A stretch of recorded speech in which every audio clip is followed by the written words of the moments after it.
अपना red material यहाँ पे सबसे ज्यादा डेंजरस था सर। इसको हम लोगों ने भाड़ा था मैम। अभी आपको इधर में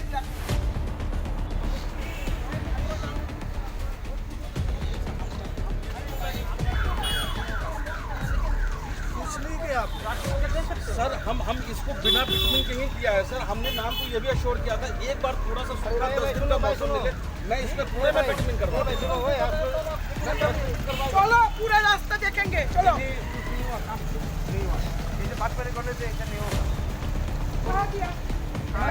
ये रेड मटेरियल हम लोग ला के डाला मैम। ये पूरा है ये रेड मटेरियल इसके नीचे बहुत गड्ढा था मैम, इसको हमने भरा है मैम। ये जो छोटे छोटे फिर से रटिंग हो गए, फिर से मैं इसको भरूंगा। ये सबसे बड़ा गैप है मैम। इसके सामने है हॉस्पिटल, छोड़ दीजिए ये आपका ऑफिस के प्रीमाइसेस के सामने। आइए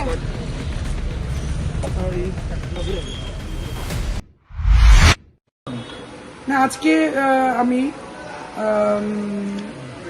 ওমপি Chowmani to Teliamura sub divisional hospital এই রাস্তা বিগত 2 বছর যাবতই খারাপ। তো মাঝে মাঝে রিপেয়ার হয় কিন্তু এটা নামমাত্র।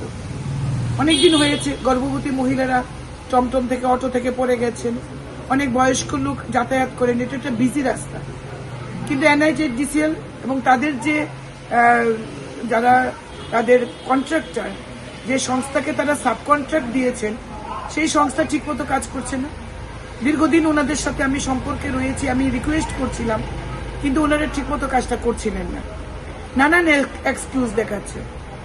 কিছুদিন আগেও ওনাদের সঙ্গে আমার কথা হয়েছে এই কাজটা ইমিডিয়েট করে দেওয়ার জন্য, কিন্তু কাজটা ঠিকমতো ওনারা করছেন না। আমি ওনাদেরকে বলেছিলাম যে আমি রাস্তাটা দেখতে যাব, আমি এর শেষ দেখব, কিন্তু আজকে আমি গেছি, আমি দেখলাম রাস্তার কাজ হয়নি, অত্যন্ত খারাপ অবস্থা। তারপর আমি তাদের সাথে এজেন্সির সাথে কথা বলেছি, ওনাকে আমি রাস্তায়, উনি বলছেন কাজ করেছেন, ওনাকে রাস্তায় ডেকে নিয়েছি, আমার সাথে উনি ভিজিটে বেরিয়েছেন, দেখুন কোথায় কাজ করেছে, কোথায় কাজ করেছে এটা নিয়ে আমি রাস্তায় বেরিয়েছি। ওনাকে নিয়ে আমি চিন্তা ভাবনা করছি, আমি হয়তো দেশের মাননীয় মন্ত্রী নীতিন গডকরিজি, সড়ক পরিবহন মন্ত্রী, ওনার সাথে দরকার হলে এই ব্যাপার নিয়ে আমি কথা বলবো। NHDCL সারা রাজ্যেই কাজ করছে, কিন্তু এই কাজটা এতটা গাফিলতির সঙ্গে করা হচ্ছে, এতটা উদাসীনের মনোভাব দেখাচ্ছে, এটা কিছুতেই মেনে নিতে পারছি না। কারণ সাধারণ মানুষ তাতে ক্ষতিগ্রস্ত হচ্ছেন, সাধারণ মানুষ খুব কষ্ট পাচ্ছে, যেটা আমাকে বারবার দুঃখিত করছে, ব্যথিত করছে। তাই আমি আজকে রাস্তায় নেমে তাদেরকে সরজমিনে দেখিয়েছি রাস্তার পরিস্থিতি কি।